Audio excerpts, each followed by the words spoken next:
Buenos días, somos el grupo número 4. Mi nombre es María José Chamaidán y junto a mi compañera hablaremos acerca del diagrama de Molière. El diagrama de Molière, también conocido como diagrama pH o diagrama presión-entalpía, es una representación gráfica del comportamiento de un fluido frigorífico dentro de un sistema. Este diagrama cuenta con un pliegue en forma de campana, también denominado curva de Andrew, que posee dos hileras, la de color azul, llamada línea de líquido saturado, y la cascada de color roja, llamada línea de vapor saturado. En el lado derecho del diagrama nos encontramos con la zona de vapor sobrecalentado, mientras que en el izquierdo, la zona de líquido subenfriado. Bajo la campana tenemos una amalgama de líquido-vapor, y también contamos con un punto crítico ubicado en la parte más alta de dicha campana, que nos indica que sobre él no podrá ocurrir ningún cambio de estado, solamente podremos enfriar o calentar el fluido. En este diagrama participan dos ejes. En el eje de las ordenadas irá ubicada la presión absoluta con unidades de presión de bar. Cabe recalcar que esta es una escala logarítmica, más no una escala lineal, mientras que en el eje de las abscisas irá ubicada la entalpía, con unidades de energía de kilojoules sobre kilos de refrigerante. Si trazamos una línea horizontal, es decir, una línea a presión constante, esta recibirá el nombre de isobara, mientras que si la línea está en sentido vertical, o sea, a entalpía constante, recibirá el nombre de isoentálpica, y nos indica que aunque el fluido esté en movimiento, no ocurrirá ningún cambio de energía. Finalmente tenemos la línea isoterma, que es la encargada de unir todos los puntos que se encuentren a la misma temperatura. Su escala estará dada también en el eje de las abscisas, así como en los bordes de la curva. Y cabe recalcar que estas no son líneas fijas, ya que para cada sistema refrigerante existe un diseño de Molière diferente. Gracias. Hola, mi nombre es Nicole Ramírez Sánchez y voy a hablar a continuación del tema de mi compañera. En este gráfico tenemos las líneas de líquido saturado y vapor saturado. Entre ellas se van a encontrar líneas denominadas título de vapor. Estas nos indican la proporción en la que el fluido ha cambiado de estado. Si esta línea se aproxima más hacia el vapor saturado, significa que va a haber más líquido que vapor. Si esta línea se aproxima más hacia el líquido saturado, significa que va a haber más vapor que líquido. Como el ejemplo que tenemos aquí, la línea roja está hacia el sentido de líquido saturado, lo que significa, y comienza desde el 0,8, lo que significa que el 80% va a ser vapor y el 20% va a ser líquido. En el gráfico de abajo tenemos que la línea roja está hacia el sentido de vapor saturado, lo que significa que va a tener un 80% líquido y un 20% vapor, ya que comienza desde el 0,2.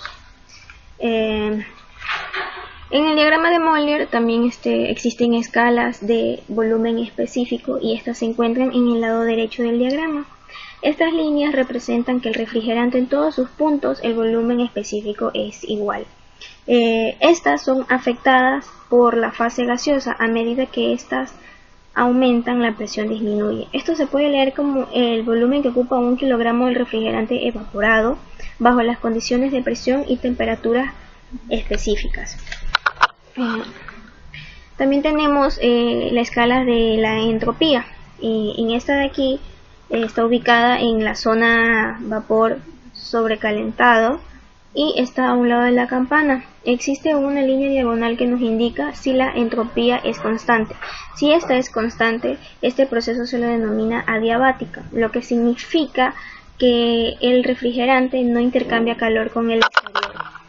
Y por último tenemos un diagrama de la recopilación de toda la información que nos puede dar un diagrama de Molière. Me presento, mi nombre es Nelly Daniela Muñoz Verduga. Voy a hablar sobre el diagrama propiedades.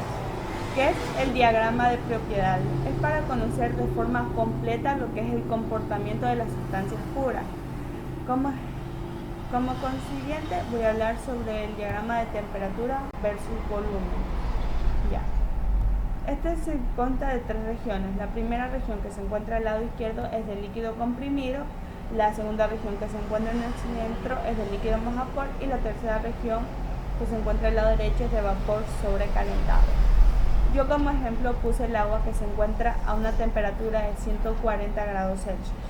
Primero dibujamos lo que es la campana y trazamos una línea que corta la campana, que va a ser la línea que nos dirá que la temperatura del agua en ese momento se encuentra en 140 grados. Ya. Trazamos el primer punto, el cual trazamos una línea hacia la parte inferior para marcar lo que es el volumen específico del líquido saturado. Este va a sufrir un porcentaje de variación, lo que nos lleva al segundo punto, que se encuentra debajo del punto crítico, en este caso. Esto quiere decir que tanto el agua se encuentra 50% líquido y 50% vapor, pero a la medida que hay una pequeña variación pasa a lo que es el tercer segmento, que vamos a trazar y se va a denominar como el volumen específico del vapor saturado.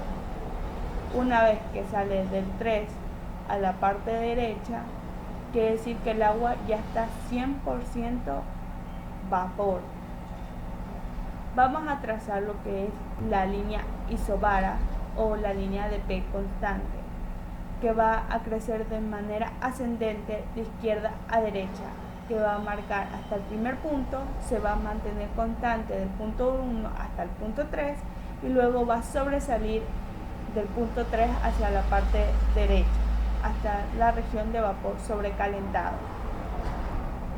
Revisando la tabla de Kenneth, tenemos que a 140 grados el volumen específico del líquido saturado es de 0,0108 metros cúbicos sobre kilogramos, y también se sabe que en el tercer punto el volumen específico del vapor saturado es de 0,50580 metros cúbicos sobre kilogramos. Con esta información se puede encontrar que a 140 grados la línea P o la presión constante es de 361,53 kilopascal, dependiendo de lo que nos pida el ejercicio o de las diferentes líneas isobáricas que se pueden formar, porque puede haber más de una. Podemos hallar lo que es la X, o también conocida como el valor de la calidad del vapor.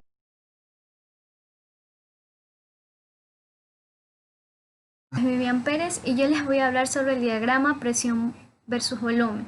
En el eje de las X va a ir el volumen específico y en el eje de las Y va a ir lo que es la presión. Con una línea horizontal se va a representar la presión y con una línea vertical el volumen. Dentro de esta gráfica podemos visualizar una campana que va a estar delimitada por tres regiones. La primera región del líquido comprimido se ubica del lado izquierdo de la gráfica. Las variaciones de las propiedades del líquido no dependen mucho de la presión, más bien de su temperatura. La segunda región es la de saturación líquido-vapor. Dentro de esta región, como su propio nombre lo dice, va a coexistir parte líquida y parte vapor. Es el lugar donde se va a dar el cambio de estado. Y por último, la región de vapor sobrecalentado, que se va a crear por un sobrecalentamiento del mismo. Eso quiere decir que va a aumentar su temperatura. Dentro de la curva también podemos observar lo que es el punto crítico, lugar en donde el líquido saturado y vapor saturado son iguales y lugar donde se da una transición. La línea de líquido saturado se encuentra del lado izquierdo de la curva. ¿Y qué representa esto? Representa que la adición mínima de energía a una sustancia a presión constante va a provocar que una pequeña parte del líquido se empiece a hacer vapor. Y en la línea de vapor saturado que se encuentra del lado derecho, significa de que el vapor con el agua calentada va a estar en equilibrio. Por último, tenemos lo que es la isoterma. Del lado izquierdo, como nosotros tenemos estado líquido, el cual su volumen varía muy poco con lo que respecta a calentarlo o aumentar la presión, podemos observar que la isoterma es casi vertical. Dentro de la campana podemos ver que esta es horizontal. Esto se debe porque al nosotros adicionar energía queremos de que se dé el cambio de estado, más no queremos aumentar su temperatura. Y por último, en la parte derecha, como ya el vapor se está comportando como un gas, la isoterma adquiere forma similar a la de los gases ideales. Las isotermas siempre van de abajo hacia arriba. Dentro de este gráfico podemos observar un claro ejemplo. Vamos a tomar 5 puntos diferentes, adicionando 2 más, para ver cómo evoluciona las propiedades de la sustancia que vamos a emplear. Con la línea azul se ve representada la presión constante, las líneas verdes las isotermas y los números los estados. En el primer estado podemos notar que a una presión constante con un isoterma T1 vamos a tener nuestro líquido superenfriado. Nosotros al aumentar la temperatura va a pasar al líquido saturado, que quiere decir que se va a empezar a formar la primera burbuja. Ahí vamos a tomar un pedazo que es el punto C.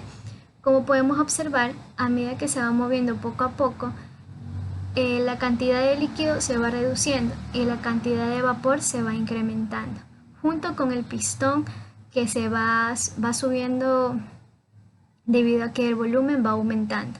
En el punto 3 o estado 3 podemos observar que ya existe vapor saturado y líquido saturado en igual proporción. Y podemos ver también cómo el pistón que se representa de color naranja ha subido. Si tomamos el punto E, entre el estado 3 y el estado 4, podemos ver que a medida que se acerca a la línea de vapor saturado, la cantidad de líquido se va reduciendo, mientras que la cantidad de vapor va creciendo y esto a su vez hace que el pistón suba.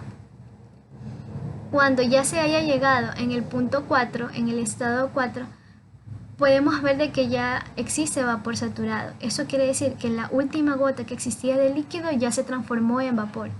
Y en el punto o estado 5 podemos observar el vapor sobrecalentado, que se puede ver de que ya está en una isoterma superior a la isoterma T1 y a la isoterma de saturación.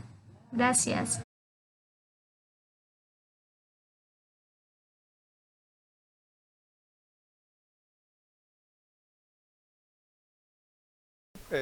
Ingeniero, me presento, mi nombre es Handel Guillermo Aulla Olivares. Yo voy a exponer lo que viene siendo el diagrama de fases. Sí, diagrama de fases. Ok, bien, empecemos. El diagrama de fases también es conocido como diagrama de estado de la materia. Este diagrama muestra la representación entre diferentes estados de la materia en función de variables elegibles para facilitar su estudio. Okay. Existen diferentes diagramas según los materiales, sean estos sólidos, líquidos, miscibles o que sean insolubles. Es importante señalar que la curva que separa las fases, tanto de vapor como de líquido, se detiene en un punto.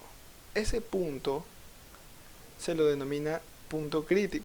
Ingeniero, una pequeña pausa aquí. Lo que pasa es que me di cuenta que cometí un error garrafal en ese punto. Créame, estaba demasiado así metido, concentrado, tratando de sacar una buena exposición. Pero sí, solo esa aclaración, ingeniero. Es punto triple, sí, es punto triple, no crítico, no. El crítico está allá al otro lado, donde la densidad del líquido es igual a la densidad del vapor. Bien, más allá de ese punto, la materia se la representa como un fluido supercrítico que tiene tanto líquido como gas. También es importante señalar que en el diagrama temperatura-presión del agua, la línea que separa los estados líquidos y sólidos tienen una pendiente negativa, lo cual es bastante inusual. Y vamos a ver esto un poquito más a detalle con el siguiente diagrama de fase del agua. Bien, en este diagrama de fase del agua nos muestran las fronteras de transición que hay entre los estados sólido, líquido y gaseoso. Todo en función como está en el gráfico de la temperatura y presión. Bien, las curvas que separan las fases se las denomina límites de fases. Con la misma presión y bajando la temperatura a 0 grados centígrados, está el equilibrio entre agua sólida y agua líquida, denominado punto de congelamiento o punto de congelación.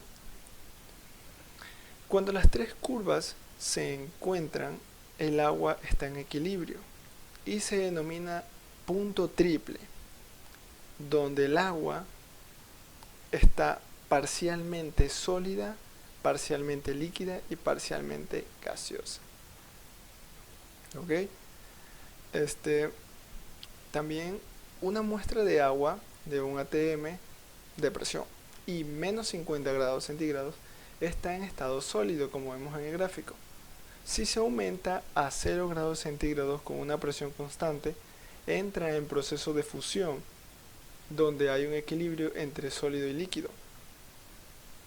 Si aumentamos a 100 grados centígrados con la presión constante, el agua empieza un proceso de ebullición donde hay equilibrio entre estados líquidos y vapor.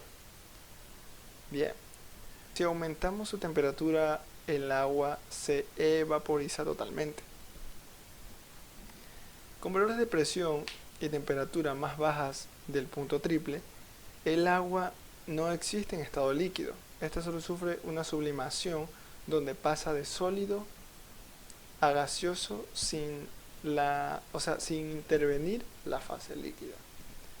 ¿Ok? La temperatura crítica se la considera como, es cuando el agua solo está en fase gaseosa y no puede cambiar a fase líquida aunque se le aumente la presión. A esta presión correspondiente se le denomina presión crítica. Y para finalizar, el punto de intersección de ambas se denomina punto crítico, donde se encuentra el agua solo en estado gaseoso. Esa fue la exposición sobre el diagrama de fase. A continuación viene mi compañero. Buenas, soy Luis Yungan y voy a presentar lo que es el diagrama de fase binario. El diagrama de fase binario lo utilizamos cuando tenemos una mezcla de varias sustancias, por ejemplo en una disolución, que tenemos un solvente y un soluto. Para saber mejor lo que es el diagrama de fase binario tenemos que comprender lo que es la fracción molar. La fracción molar es simplemente la cantidad de moles de la sustancia que va a estar mezclada sobre la cantidad de moles totales. Por ejemplo, si tuviéramos un solvente y un soluto, tendríamos que sacar la cantidad de soluto sobre la cantidad de moles totales y la cantidad de solvente sobre la cantidad de moles totales. Aquí nos indica que la suma de fracciones molares de todos los componentes de una mezcla es la unidad. Por ejemplo, si tuviéramos varias sustancias en una mezcla, ya sea 3, 4, 5, sin importar cuáles, tenemos que sacar la fracción molar de cada uno, o sea, la cantidad de moles que tenemos de la sustancia sobre la cantidad de moles totales de cada uno y sumarlos y nos darán la unidad. ¿Qué representa? El diagrama de fase binario nos representan por varios puntos y líneas los diferentes tipos de fases que hay. Por ejemplo, la fase sólida, la fase de disolución sólida, fases de mezcla de líquido con sólido, únicamente líquido, mezcla de líquido y gas y solamente gas. Aquí tenemos varios ejemplos de lo que es un diagrama de fase binario. En el primer ejemplo tenemos, en el eje de las X tenemos que es la fracción molar que va en aumento y en el eje de las Y es la temperatura que va en aumento. Si nos damos cuenta, cuando la fracción molar es 0, tenemos una temperatura estable, o sea, la temperatura no es exactamente la del solvente prácticamente. Pero según vamos entrando en la fracción molar, la temperatura de ebullición de esta mezcla se va a ir reduciendo. En esta zona sombreada en medio nos indica que no hay una fase determinada, o sea que está la fase intermedia entre gas y el líquido. Y la línea de aquí arriba nos indica cuando esta fase va a cambiar, o sea cuando ya va a dejar de ser una mezcla de líquido o gas a ser solamente gas, según su fracción molar y su temperatura. Aquí tenemos otro diagrama de fase binario donde nos indica que hay la fase beta y la fase alfa. La fase beta nos indica que solo una sustancia está en fase sólida, o sea, una está en sustancia sólida y la otra puede estar en gas o en líquido. Y aquí igual, la sustancia alfa está sólida, la otra puede estar en gas y líquido. Aquí nos indica en esta parte de abajo, cuando tenemos una fracción molar intermedia entre las dos y una temperatura relativamente baja, tenemos que las dos sustancias van a estar en estado sólido y van a ser una mezcla de sólidos. Al momento en que aumente la temperatura y la fracción molar se disminuya, podemos ver que vamos a tener el líquido de la fase alfa, mientras tenemos fase sólida de la fase beta, perdón. Y aquí exactamente lo mismo, pero al revés, tenemos fase líquida de beta, mientras tenemos fase sólida de alfa. Y al momento de aumentar la temperatura y tener una fracción molar más o menos intermedia, podemos asumir que las dos sustancias, tanto beta como alfa, vamos a tener que es líquida. Y va a ser una mezcla de líquidos. Gracias.